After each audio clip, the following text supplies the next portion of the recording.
जी बेटा, bond formation की बात करते हैं हमारे पास बॉन्ड एनर्जी की, ये बॉन्ड फॉर्मेशन।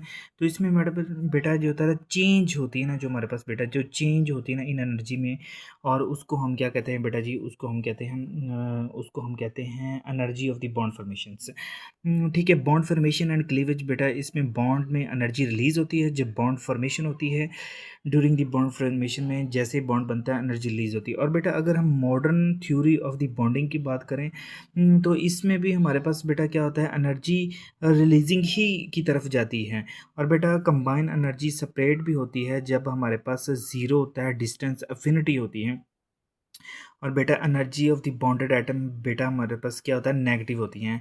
उसके बाद operating force during the bonding बेटा, तो ये भी हमारे पास क्या होती है, फोर्स ऑफ द अट्रैक्शन होती है और फोर्स ऑफ द रिपल्शन होती है बेटा, रिपल्शन की। जी बेटा, बात करते हैं फोर्स ऑफ द अट्रैक्शन और फोर्स ऑफ रिपल्शन की। ऑपरेटिंग फोर्स के अंदर बेटा तो हमारे पास जो होती है ना, इलेक्ट्रॉन इलेक्ट्रॉन होते हैं इसमें, और इलेक्ट्रॉन इलेक्ट्रॉन न्यूक्लियस न्यूक्लियस होता है बेटा। ठीक है, तो ट्रेंड बेटा जो होता है ना इसका ये होता है, ब्रिंगिंग एटम क्लोज टुगेदर होता है, पुश एटम अपार्ट होता है बेटा।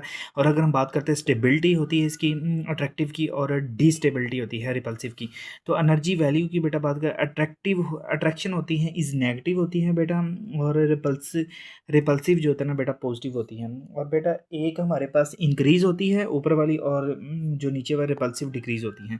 तो बेटा अगर हम बात करें अट्रैक्शंस की, तो इसमें बेटा हमारे पास जो होता है ना, बॉन्ड फॉर्मेशन शुड भी डोमिनेंट होती है, काइनेटिक एनर्जी होती है, और trend decrease potential energy to हमारे पास पोटेंशियल एनर्जी और डिस्टेंस होता है बेटा।